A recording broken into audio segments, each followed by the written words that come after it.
Bonjour à tous, aujourd'hui une nouvelle vidéo. Cette fois-ci ce sera une petite série où je vous aide à choisir vos plantes et nous allons parler de plantes très faciles d'entretien qui sont capables de vivre dans presque tous les aquariums.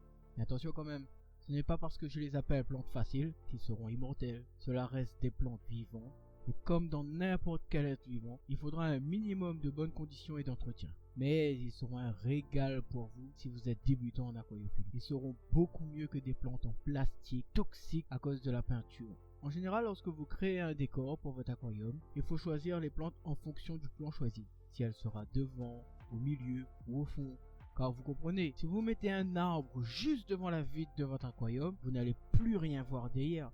C'est pourquoi je vais vous aider en les classant en plusieurs catégories. Premier plan, milieu plan et arrière-plan. Pour commencer, dans cette première partie, nous allons parler des plantes de premier plan. La Sagittaria terrestre. Nous avons acheté un seul pot il y a plusieurs années et en quelques mois, elle avait déjà colonisé l'avant de l'aquarium. Chez nous, elle a des conditions assez rudes avec une eau non chauffée qui peut passer de 19 degrés en hiver à environ 31 en été.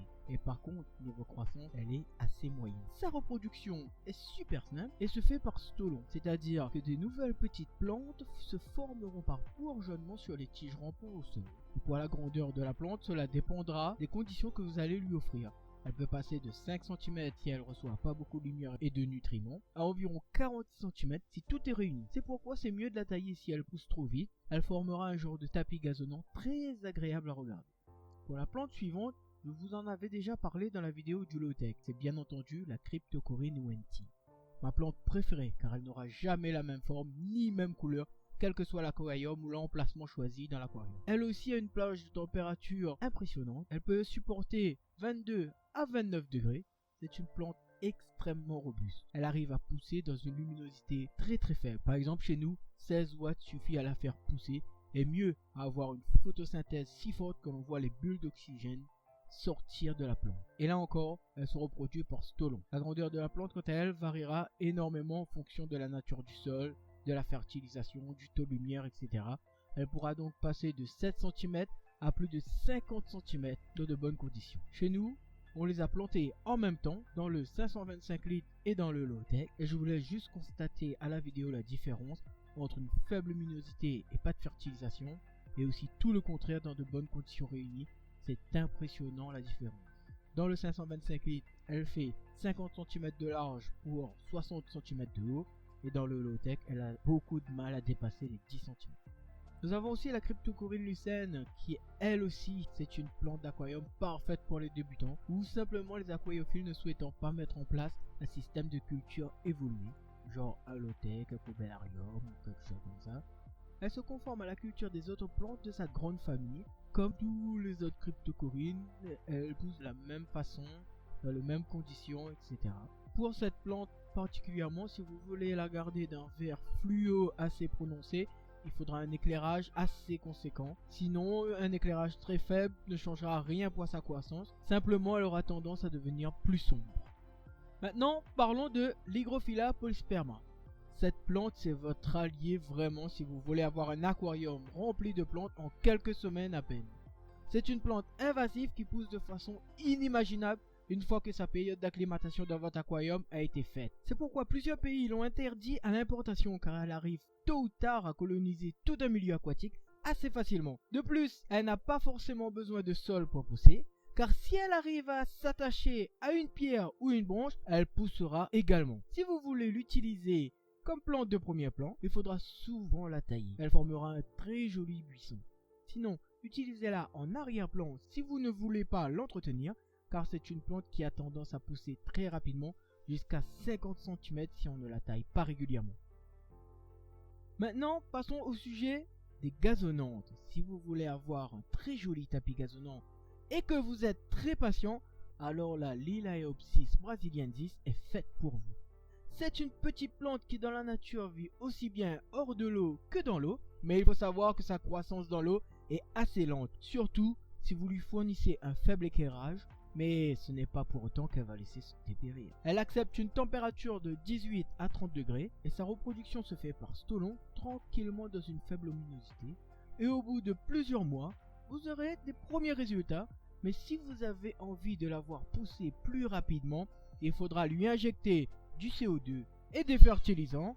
Et là, la croissance sera beaucoup plus rapide. Mais dans tous les cas, elle ne dépassera pas 6 cm. Restons encore dans la gazonnante avec cette fois-ci l'Echinodorus tenellus. C'est une petite plante d'avant-plan qui compte parmi les bonnes exceptions en matière de gazonnante. Simple de maintenance, elle arrive à pousser mais encore une fois très lentement dans des bacs peu éclairés. Et pour obtenir un effet gazonnant, il faut veiller à ce que les autres plantes ne lui fassent pas trop d'ombre. Il faut aussi repiquer tous les pieds que vous avez achetés avec un espacement de quelques centimètres de préférence à l'aide d'une petite pince car elle est assez délicate à planter. Mais si vraiment vous voulez l'avoir à son maximum, il n'y aura pas le choix, il faudra utiliser un sol riche en éléments nutritifs qui favorisera la croissance de cette plante. Elle aussi a une tolérance niveau température extraordinaire qui va de 18 à 30 degrés. Dans les plantes d'avant-plan, il y a aussi les mousses. Même si elle peut aller sur plusieurs plans en fonction du décor que l'on souhaite faire, elles auront plus ou moins besoin d'entretien en fonction des conditions, mais il y en a pour tous les goûts. Nous allons, en ce qui nous concerne, nous focaliser sur la mousse que l'on entend le plus souvent parler, c'est-à-dire la Taxiphyllum barbieri, plus connue sous le nom de mousse de Java tout simplement. C'est une plante que vous allez souvent voir en boîte lors de l'achat, c'est comme ça qu'on les conditionne. C'est une petite plante sobre qui s'accommode très facilement de toutes les conditions de lumière et de toutes les conditions d'eau de votre aquarium. Elle se propage très facilement sur toutes les surfaces et convient parfaitement pour décorer vos pierres, vos souches ou pour cacher l'installation technique de l'aquarium. Il suffit de l'attacher à son support avec un fil ou un petit point de colle pour qu'elle-ci soit bien fixée. Si elle grandit trop vite, il suffit simplement de la tailler. L'avantage de cette plante, c'est qu'elle sert de refuge aux alevins, y compris pour leur alimentation, avec la présence de microalgues et divers micro-organismes, et c'est le même cas pour les crevettes. Elles adorent cette plante. Voilà déjà quelques petites idées de plantes pour cette première partie de vidéo. Et j'espère que cette petite liste arrivera à vous faire plaisir dans l'installation de votre futur petit paradis. Bien évidemment, je vous parle des plantes que j'ai pu expérimenter tout au long de ces dernières années. Et je sais que la liste des plantes faciles et robustes est encore longue. C'est pourquoi j'ai décidé de faire une petite série plutôt qu'une grosse vidéo de plusieurs heures. Si vous voulez avoir la suite, n'hésitez pas à vous abonner et à activer la petite cloche de notification pour ne rien rater. Et comme d'habitude, l'espace de commentaires est ouvert et je serai là pour répondre à vos questions. À vous aussi de me faire plaisir et de me donner du courage en me lâchant un joli pouce en l'air. Et à bientôt pour la suite et surtout d'autres aventures des aquariophiles.